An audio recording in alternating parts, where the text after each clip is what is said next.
All right, y'all. Welcome to the inaugural edition of This Week in Boxing. I'm Coach True. The goal for this thing is just to be a source of information where you guys can come find out about fights that's going on during the week. Bigger fights, smaller fights, title shots, non-title shots, right? And also be able to get a little detailed but brief description about the fight so you can know about guys, that's really fighting right now if you want to keep up with them, guys to follow, the guys that's on the brink, etc., etc. I'm also going to be putting a pound for pound list in as I move along. But like I said, this is the first episode and I was trying to get it out there before the fights actually started. So the first fight that I'm talking about, and some of you guys, when you see it, you might have already missed that fight, but the rest of them is definitely during the week. So yeah, man, I just want to be a source for you guys to come get that information, something you can count on, and you know that it's going to be solid. It's coming from a coach perspective and it's coming from a fan, because I'm both. And I definitely appreciate fans, because people like to think sometimes that if you haven't done it, you don't know. And that's not true. I definitely know a lot of people that haven't done things, but they know about it. Let's get into this episode. And don't forget to comment, like, and subscribe, please, and share that thing. Now, this first fight is between Sullivan Barrera and Vucic. I believe I'm pronouncing that right. I apologize. This is a light heavyweight bout for the WBA North American title. Now, Sullivan Barrera is 22-4. The guy got 14 knockouts, okay? 6'2", he got a 73-inch reach. Now, he lost his 3 of his last 4. And also, he's a veteran, 42 years old. He made his debut back in 2009. Now, the thing with him is, I think he might be past his prime. His last, 3 of those last 4, 2 of them, those losses was by knockout. 1 by TKO, 1 by knockout, including the last one against the Gilberto Ramirez. And this happened in July of 2021, and that was his last fight. So it's been a little bit of inactivity with this guy. So, I don't know. It may be too late for him, going against somebody like Kaludzic. But getting to Kaludzic, he's 32 years old, big Serbian guy, brings a lot of power to everything. He got 20 knockouts, and 3 of his last 4 have been by KO or TKO. Now, his last loss was in 2019, and that's when he lost to B2B. He got KO'd in the 5th, and you never want to lose, but losing to B2B, at least he loses to top-level guys. So it means his skills got to be a little bit decent, and he's more than formidable for Barrera. That's the thing. Now, who I got winning? I'm going to go ahead on and go with Vucic. Let's say his name one more time, and I apologize if I messed it up. I'm going with the young fella. I think he's going to get Sullivan out of there. This is probably his last chance. I'm not quite sure why they got him in here. It's actually the main event, so that's surprising. But I definitely see Kaludzic stopping him. It's going to be somewhere, I don't know, I can't say if it's early or not, because Sullivan Barrera do got the skills. He's an amateur. He had a good amateur background, so if he fights smart, he could beat Kaludzic actually. But I just don't think that he got the stamina to do it, because those last fights that I told you that he lost, them knockouts, one of them, it was all body shots. So yeah, the guy just kept beating his body up, and he went down. And that's usually a sure sign that your body done softened up on you. So for me, I got Vucic winning this fight easy. I think it'll either be a knockout or a unanimous decision. So sorry, Sullivan. Now to the undercard. I like it. You're going to have in the welterweight division at the 10-round bout, it's going to be Nicholas Flaz. Now, I like this young man, okay? He's 11-2. He got 7 knockouts. He debuted back in 2015. Now, he only got 13 bouts, in 8 years, so that's some inactivity. I don't like that. But he's standing at 5'9". He got a 72-inch reach, so that means the brother got a good jab. Now, he won 6 of his last 7 fights, okay, including 2 in a row. The last one he won by a majority decision against the Jahidi Tucker, I believe. Excuse me if I pronounced that wrong. And that guy was a good prospect, so that's why I mentioned that fight, so pretty good kid. His last loss was in, I think, 2020. He lost to a Figueroa Bacachica, who was 15-0 at the time. Now, the guy he's going up again is a Luke Santa Maria, okay? Now, this young man is 14-3. He got 7 knockouts and also debuted in 2015. Now, he's been doing well as well. He currently has won 3 or 4. So he in a nice little streak himself. His last fight was a unanimous decision. So over Cameron Crail. Cameron, is all right. But now here's the thing. I think that it's an even match, but I got Nicholas Flas winning regardless. I think he got too much. He got enough skills and enough savvy to win this fight. I do like Santa Maria because I watched him work a little bit. He a workhorse, he a workhorse, and I like workhorses because they chop at that tree, and sometimes if you run out of gas, they'll get you out of there. But I think Nicholas Flas is going to do enough to win this fight. I don't see stoppage, as both of these guys got 7 knockouts each. So that's not going. I don't see enough power for them to knock either one of them out. So, but I do like Flas to win, and I like him winning by unanimous decision. All right, y'all. So the last match bout that's on here, I believe the guy's name is Marquez Valier or Marquez Valley.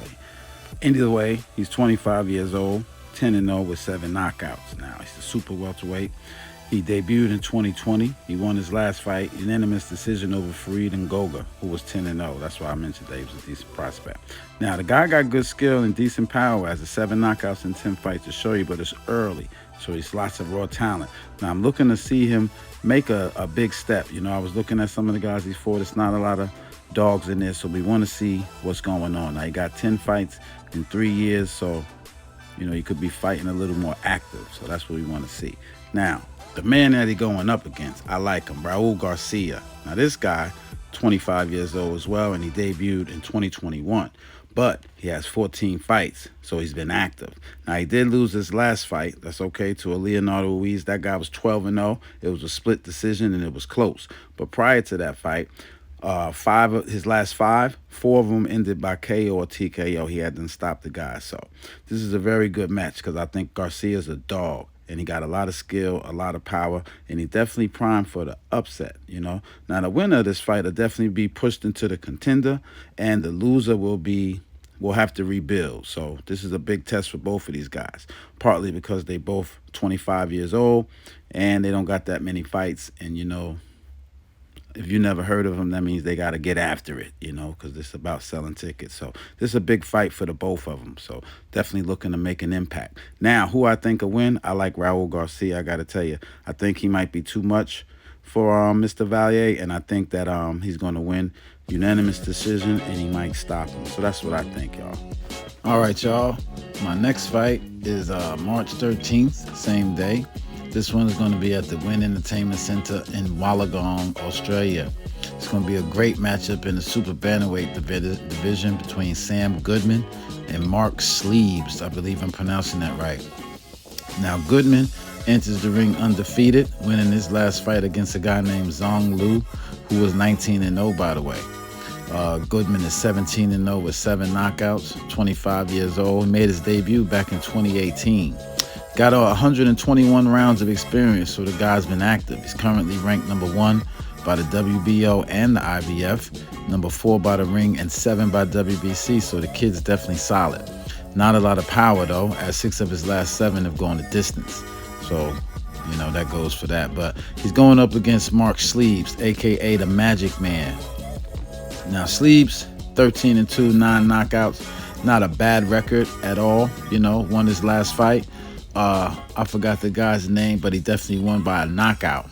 It was in round 5 back in November of 23.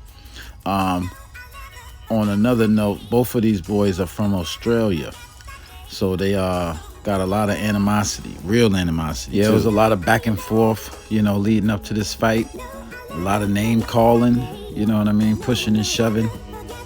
Now, Sleeves, he's 5 years Goodman's junior. Sleeve was, and he made his debut back in 2012. So with only 15 fights, he's definitely been inactive, not as active as Goodman. That's why Goodman's the prospect. As you see here, the two guys, they got into it, man. So, this thing's real, but I got Goodman winning this fight. I got him winning by decision. I don't think Sleeves got the skills or the footwork to be able to contain Goodman. So, yeah. I got Goodman winning easy. Unanimous decision, too. Unanimous.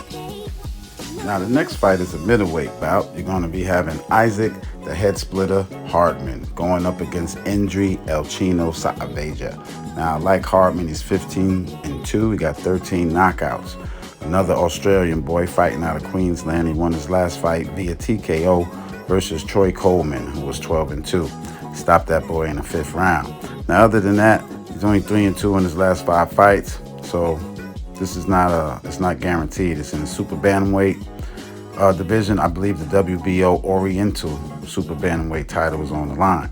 Now, Idris Aveja, 15-1. Mr. El Chino has won 5 of his last 6 fights, and all of those have been by either KO or TKO, including this last fight in which he knocked out a guy named Oscar Meza, who was 28-10, and that KO happened in the second round. Now, his last loss was against the Itunde Michelle William, and that was 10-22. He lost unanimous decision, and it wasn't close. That guy was 10-0. Now, who do I got winning the fight? I got to tell you, I kind of like El Chino.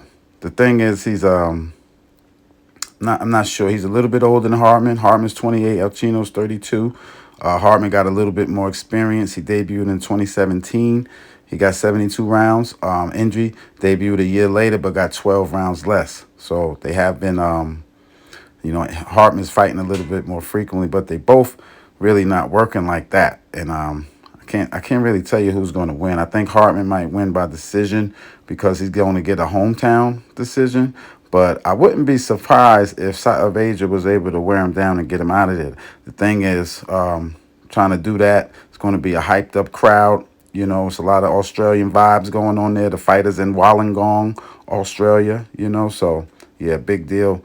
I think Hartman might pull it out. So yeah, but y'all look forward to this fight. It's going to be a good fight. It's March 13th at the Wynn Entertainment Center in Wollongong, Australia. Okay, so yeah, but as far as the fights, I like Sam Goodman winning, unanimous decision, and I like the head splitter to win. But I wouldn't be surprised if Aveja wins. Matter of fact, if he wins, it'll be by knockout. He's definitely not getting a decision down in Australia. So, all right, y'all. So this next fight is Friday, March 15th. It's going to be at Madison Square Garden, and it's headlined by King Colin Walsh versus Duren Yusufnev. I believe I'm pronouncing that right. It's a super welterweight fight for 10 rounds. Now, you can catch it on the UFC Fight Pass. Starts about 7 p.m. Eastern Time. Now, let me tell you about Colin Walsh. The young man is 9-0. He got 7 knockouts. He made his debut back in 2021. 23-year-old kid started his career off well, I got to tell you. Fighting out of that southpaw stance. I think the kid is really smooth, really sharp. As you're watching him, look how he relaxed he is. He's pretty calm. The few fights that I watched him, he didn't get flustered, and he already got 7 knockouts in just 9 fights, okay? And this is a big Irish boy we're talking about here. He got a 72-inch reach, and he definitely likes snapping off that jab. And I watched him do it. And again, in a real calm, relaxed way. Almost giving me like Calzaghe vibes, kind of, but not slappy. Like a lot of flat shots. So again, yeah, I really do like this kid. He won his last fight by unanimous decision against Israel Villarreal. Now, y'all don't know Villarreal. He's a nice prospect too. He was 13-1 at the time, I believe, or maybe 13-0. Can't even remember, but I know Colin beat him, and the unanimous decision is good.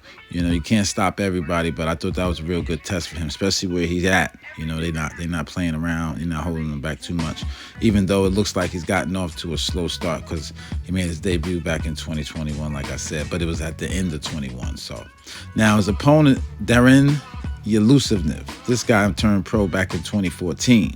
Now he's a Kazakhstan-born fighter, but I got to tell you, it hasn't been going well. He done lost 2 of his last 3. He already 37 years old. Right to a Pius Impinda, and that was guy was 8-1, and that was a unanimous decision. Now he did slip a TKO in there, but that was against the middle of a road guy. That guy's record was 22-21. Back in March of 23. And he was a journeyman himself. So yeah, I like Callum winning this fight big. He should get a stoppage here. I don't think this guy is any match for him. Actually, if Callum don't get a stoppage, I'm going to be disappointed. So, yeah. Yeah, so the next fight is between Fearless Fearground McCrary. 15-0 with 7 knockouts. He's going up against Carlos Mimon Carlson. Now, I'm going to tell you about McCrary. He debuted in 2015. He's 31 years old. But the guy's 15-0, like I said. Now, he only got 7 knockouts, so it's not a lot of power. But he does have pop, as he has gotten 2 TKOs in his last 5. So clearly, he can get after it. Now, I like him because he get rough in there. He could call himself Braveheart. I like how he go about his business. He a no-nonsense guy, but again, just not a lot of power. His last fight was November of 23, and that was against a Nikolai Bazolian, or Bazolin. Pardon me if I pronounced that wrong. And that guy's record was 9-6-1, so not good. He got a UD against him. But that was only his second 10-round fight. That's why I brought that up. Now, the guy he's going against, Carlos Mimon Carlson. Now, this guy's 25-7, 32 years old. He's from Tijuana, Mexico. He made his debut back in 2011. Now, it's been a rocky road for the veteran, I got to tell you. He done lost 6 of his last 9 fights. But he did manage to slip a win in there, but that guy was a journeyman as well. 43-36-3 was his record. And Carlson knocked him out in the second round, so that explains that. Now, inactivity has been this guy's problem because he only had 7 fights since 2018. Now, I like Felis to get him out of there. I'm not sure if he'll stop him, but I think he will beat him up. It's a 10-round fight, so I think Felis will do a pretty good job of having his way with this guy. I think Carlson is a strong dude, but I just don't think he's going to be able to pull it off. Not on this card, not on this night. So now the next fight we got is an 8-round bout. This is in the light heavyweight division. You got Mighty Joe Ward, 10 wins, 1 loss with 6 knockouts. Now I like this big fella. He's 30 years old, got a 70-inch reach. Now check this out. One of the reasons I like him is because after he got TKO'd, which was in his first fight, he went on ahead and won 10 straight. You gotta love it. And the last 5 have been by KO or TKO. And the last one was, I forgot the guy's name, but it was I think in November of 23. Now the problem with Big Joe is inactivity. That's just why I think he hasn't gotten over the threshold, and he's gonna have to make a real push and make up his mind what he want to do. Now the guy he's going against, named Derek Webster. Now 41 years old, he debuted back in 2009. Now the people close to him, he's known as Take It to the Bank. Okay, so that tells you what the guy thinks of himself. Now, old Derek stands at 6'4". He's sporting a record of 1-3-1 though in his last 5 fights, so it doesn't look good for him. You know what I mean? Especially on this night, you're going up against Big Joe Ward. I just don't know if Derek's gonna have what it takes to hang in there. This night again. So look for Big Joe to get a stoppage. It's only an 8-round bout, so they're not gonna be going that long.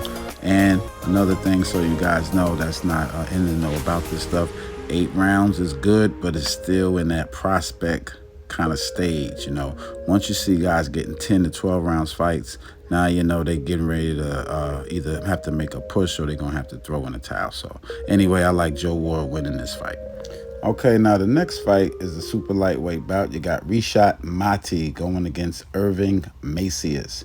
Rishad Mati, 14-0 with 8 knockouts. Now Rishad is the super lightweight, okay? He's 14-0. He got 8 knockouts. He debuted back in 2018. Now they call this guy the Albanian Bear, okay? Now, that's interesting. 25 years old. Now his career then actually got off to a pretty good start. He's 14-0. He's only 25 years old, so I like him. He won his last 4 fights via unanimous decision, and before that, he got a stoppage against a Dakota Linger. 13-5. TKO in the 9th round. You know what I mean? That was actually his last fight. So, and that was in June of 2023. Now, I like old Rishad. I think the guy got some skill. He definitely a little pressure. I like the pressure he put on the guy. He liked to let his hands go here and there. So let's see. It's only an 8-round bout. Now the guy he's going up against is Irving Macias, 15-4 with 10 stoppages.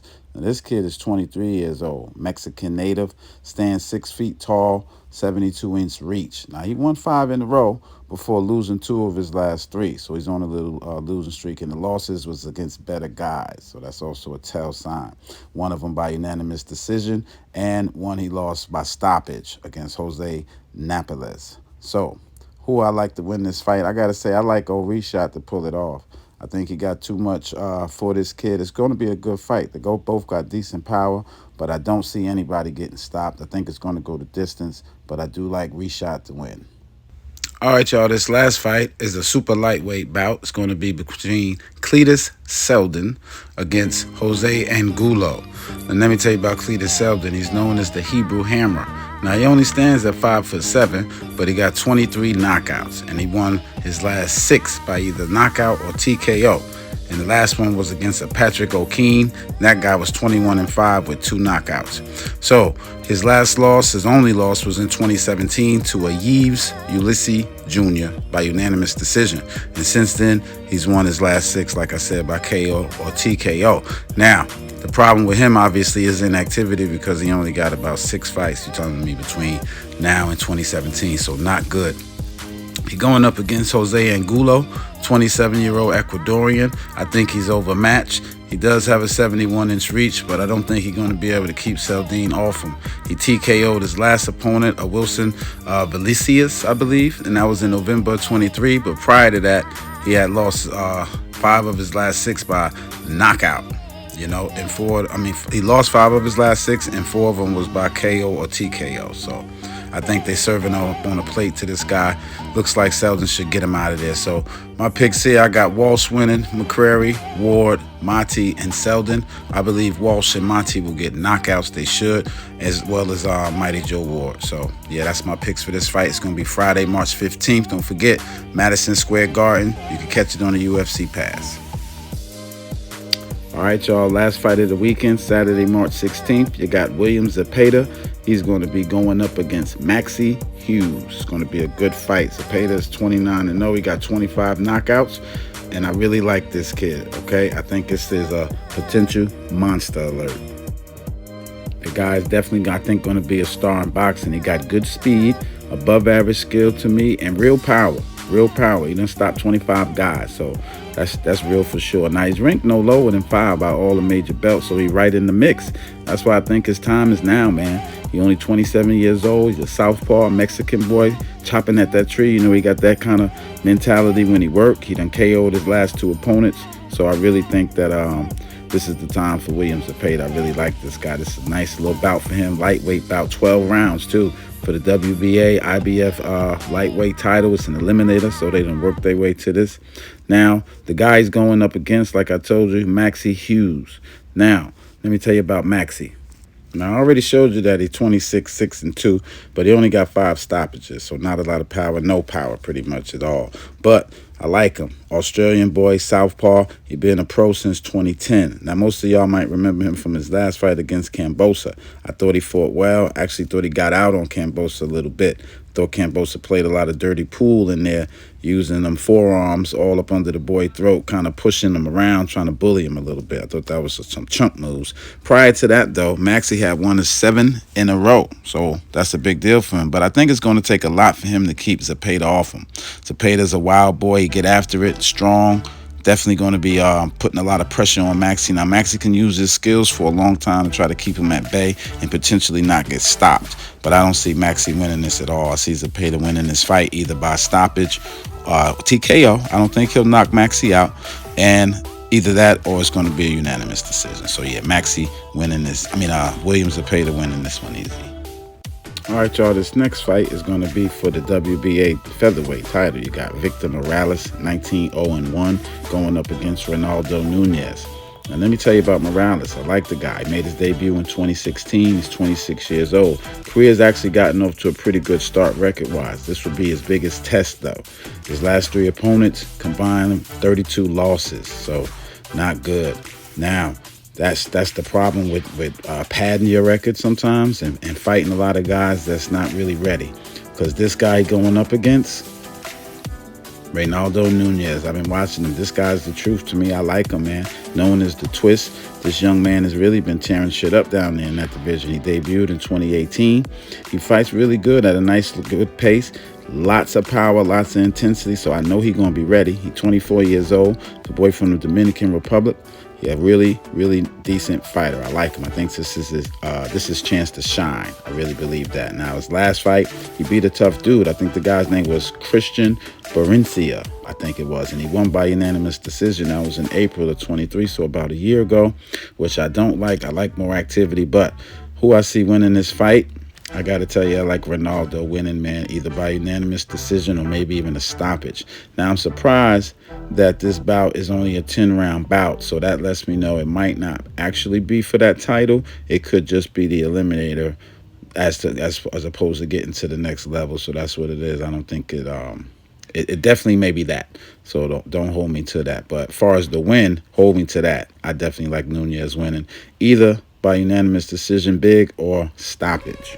Now, the next fight is actually a rematch. These girls fought not too long ago. This is Marlene Esparza versus Gabriela Celeste Alanes, I believe. I hope I'm pronouncing that right. Now, Marlene is the champion here. She's coming in 14-1, the 4-belt champion, mind you, turned pro at 27 back in 2017. So she's a late start, and she done already accomplished a lot in 7 years being a four-belt champion. Now, let me tell you something about her. She don't got a lot of power, but she got good skills to me. I like how she works. She move her feet. She don't mind getting in there, mixing it a little bit, but she getting out of there. She gonna pepper you with shots and really get out in that kind of way. And I like that about her. Now, her only loss was by decision in 2019. Now, the lady can box, I gotta tell you, but she going up against Gabriella, rather. And I like Gabriella. She got a little pop. She feisty. She looking to avenge this loss. This is the only loss of her career. Prior to this loss, she had knocked out 4 people, TKO'd them rather. Now, one thing we do know is skills pay the bills. And I think Gabriella found that out last time. So it's going to take more than raw aggression, to just, you're not going to beat her like that. You're going to have to be smart. You're going to have to use your skills. So I'm really looking to see how this girl come back. Now, quick note, 2 of the judges, because Marlene won by unanimous decision, majority decision. And 2 of those judges had her winning 99-91 and 97-93. Now, 99-91 is crazy. So if somebody see that again, or if they get that kind of perception, Gabriella could forget it. But hopefully she can work hard and avenge this loss. But I do like Mrs. Sparza to maintain the title. I do think that it's going to be rinse and repeat. Now, I don't know what Gabriella been working on. I would like to see her pull it out, but I'm not sure. Or pull it off, rather, but I'm not sure. And I think Marlene will probably win this fight, y'all. Now, the next fight is going to be in the cruiserweight division. You got Big Tristan Calcris going up against Marquise Weston. Now, Big Tristan is 12-1. He got 9 knockouts. It's a cruiserweight fight. I like this boy. He's 22 years old. He stands at 6'5", and he's going to be looking to make a big splash this weekend. This is a big chance for him to make his mark. Now, I'm a 22-year-old boy standing at 6'5", okay? And he's going to be looking to really get out on this guy. I like him. 2 of his last 4 fights, he won by knockout. I think he's going to do well. Now, he's going up against Marquise Weston. This guy's 33 years old. He's standing at 6'7". Prior to his last fight, he had won 8 in a row. Problem with that was those 8 guys was below average. The last guy he fought was 10-0, and that guy stopped him in the 4th round. So I like Big Tristan to win this fight. I think he'll overwhelm the older guy, maybe even stop him, but definitely at least a decision, and I definitely like him winning. So yeah, look for Big Tristan Calcris to win this one easy. All right, y'all, last fight of the night is scheduled, so hopefully it goes through. It's going to be Floyd Kid Austin Schofield. He's going up against an Astori El Puma Suervo. Now, everybody knows about young Floyd. The guy's 21 years old, and he's been tearing shit up, winning his last fight by TKO over Ricardo Lopez Torres in the 1st round back in December, okay? Now, most of his fights, he's been dominating. He got 12 knockouts in 16 fights. This is going to be a 10-rounder, so we're looking to see him showcase some skills. I would like to see that, rather. I hope he don't just, run through this guy. And by the way, I'm not sure he will. This guy is 13-1. He got 10 knockouts, 23 years old. Astori Suero El Puma. He debuted in 2019. Now, he does have a decent amount of talent. He got good speed and above average power, as he done already knocked out some guys in his campaign as well, about 10 of them. So here's the thing. His only loss was by unanimous decision to a Starling Castillo back in 523. Now, Castillo was 17-1-1, so that guy can fight. This is going to be a good fight, but I don't see him beating Floyd. I got to tell you, with all of that, I think Floyd going to be able to overwhelm him. It's a good chance he might stop him, but I do like the kid to bang. They're going to be going back and forth, but I think that's what might lead to his downfall, because Floyd has got too much power to try to trade and sit inside there with him. So, yeah, I like Schofield winning either by stoppage or unanimous decision as well. Yeah, man, just wanted to thank everybody for tuning in, especially everybody that stayed to the end. You know, this is the first one. I tried to get all of the fights in there. I didn't want to just take the main fights. I wanted to get a chance to touch on all of the fights that was going on this week. Excuse me. Moving forward, I'm not sure if I'm going to do it every week or once a month, but I'm definitely going to be a place where you guys can come find out what's going on, who's fighting, if they got any skills, and what's their chances of winning. And remember, as always, subscribe, man. Like, comment, share. Help us build this thing up. I appreciate all the love. Definitely get in the comments. Let me know what y'all thinking. It definitely matters. I definitely pay attention to it, and I definitely take heed to it as far as things that I need to do or things that I need to work on. So yeah, definitely stay active with that and just keep supporting us. You know, we're building it from the ground up. Should be a great week of fighting. A lot of great fights. I told you everybody I thought would win. I think the best fight will be this weekend, though. I do like Zapa. This should be his time to shine. He's going to come through in a big way. So look for him to really have a great weekend. Now, thanks for everybody tuning in, man. Just want to tell y'all one last time, I appreciate it. Don't forget to subscribe, like, comment, share. Peace.